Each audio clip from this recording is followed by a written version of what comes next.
Assalamualaikum warahmatullahi wabarakatuh. Jumpa kembali dengan kami di Radio Sindiran Sindirun ya. Tentunya tetap kami selalu berharap Anda diberikan suatu kesehatan, keberkahan dan rezeki yang berlimpah ruah dimanapun Anda berada ya.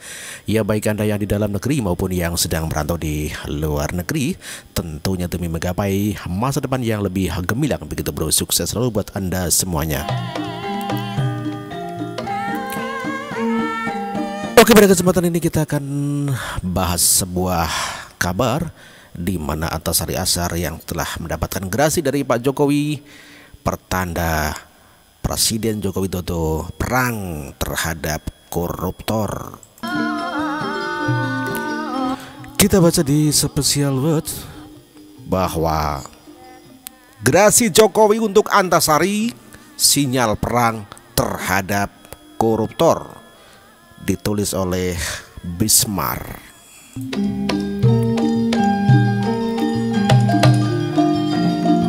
Betapa bahagianya Antasari Ashar, mantan ketua KPK yang menjadi terpidana kasus pembunuhan, kini bisa terbebas dari penjara setelah mendapatkan gerasi dari Jokowi. Gerasi adalah salah satu dari 5 hak yang dimiliki kepala negara di bidang yudikatif, yaitu hak memberikan gerasi, amnesti, abolisi, remisi, dan rehabilitasi. Gerasi adalah hak presiden yang memberikan pengurangan hukuman. Secara sempit, gerasi berarti merupakan tindakan meniadakan hukuman yang telah diputuskan oleh hakim. Dengan kata lain, Presiden berhak untuk meniadakan hukuman yang telah dijatuhkan oleh hakim kepada seseorang. Kriminalisasi terhadap pejuang anti korupsi. Ya, Antasari Ashar adalah seorang pejabat yang terjerat kasus pembunuhan. Ya, tepat pada saat menjabat sebagai ketua KPK.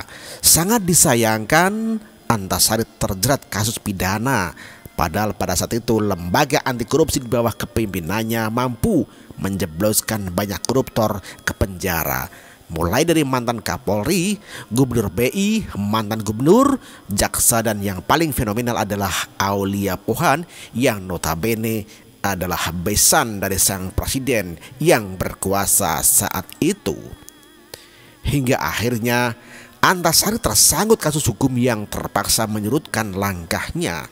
Padahal KPK sedang mengusut beberapa kasus besar yang diantaranya adalah kasus BLBI, skandal Senturi, dan kasus korupsi di KPU. Konon kabarnya kasus-kasus yang diusut itu terindikasi melibatkan penguasa ataupun minimal partai penguasa pada saat itu. Kasus yang menjerat Antasari pada saat itu adalah tuduhan pembunuhan dari bos PT Raja Wali Putra Banjaran, sehingga akhirnya Antasari dinonaktifkan dari jabatannya sebagai ketua lembaga anti rasuah itu. Banyak pihak yang menduga kasus pembunuhan itu adalah upaya kriminalisasi terhadap Antasari. Bagaimana kita tidak berpikiran demikian kalau melihat kasus pembunuhan itu dengan mengacu kepada bukti yang ada? Mau tidak mau kita berpikir kasus itu adalah rekayasa. Kasus ini terlalu banyak kejanggalannya, bahkan ketika disidangkan kejanggalannya demi kejanggalan, kasus Antasari terus terungkap bahwa peluru yang ditembakkan tidak berkesesuaian dengan lubang peluru pada kaca mobil korban dan berbagai kejanggalan lainnya. Dengan begitu jelasnya kejanggalan kasus Antasari, bagaimana masyarakat tidak berpikiran bahwa Antasari telah menjadi korban kriminalisasi. Dan wajar saja jika ada pihak yang tidak suka dengan gerak-gerik Antasari dan lembaga yang dipimpinnya. Apalagi pada saat itu Antasari sedang mengusut kasus besar yang potensial melibatkan keterlibatan penguasa pada saat itu.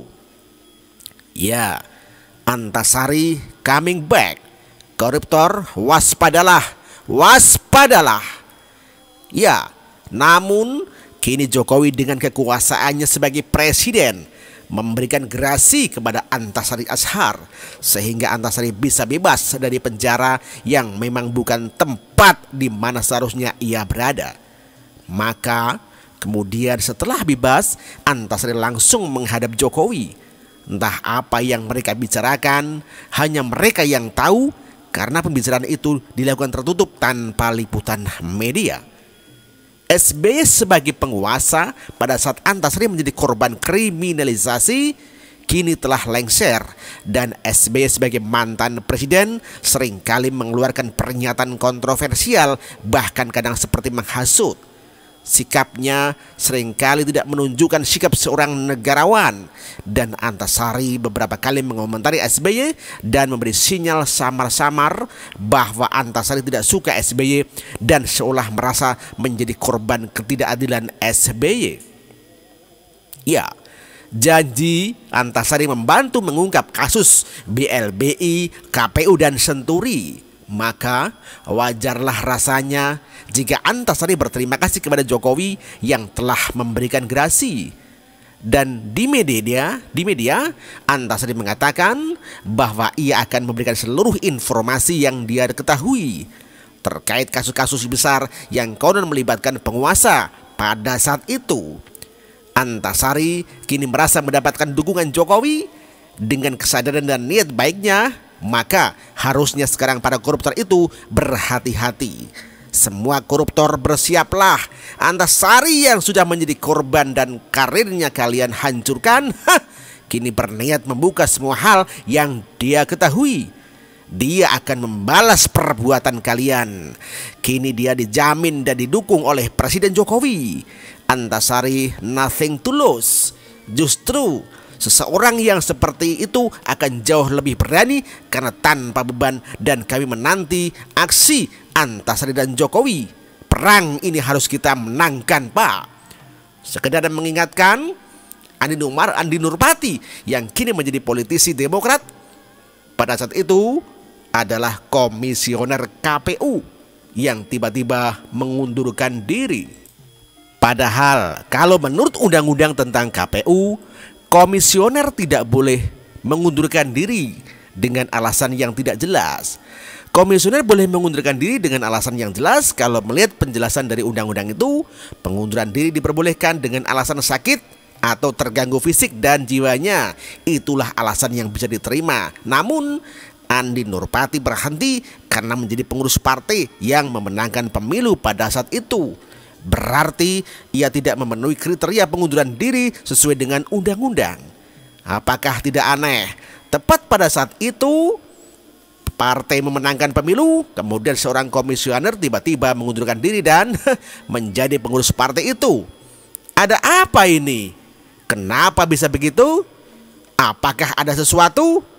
Saya hanya bertanya-tanya. Tapi ya sudahlah. Dan terakhir untuk Pak Antasari, izinkanlah kami mengucapkan selamat atas kebebasan Bapak Antasari. Pak, sebagai pejuang anti korupsi, Bapak telah dikorbankan. Namun perjuangan Bapak belum tuntas. Semua informasi yang Bapak tahu bisa dibagikan kepada aparat penegak hukum. Toh pemerintah sekarang berbeda dengan yang dulu.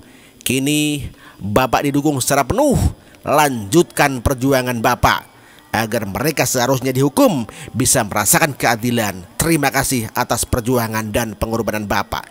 Kami, rakyat anti korupsi, akan selalu bersama Bapak. Lanjutkan perjuangan, Pak.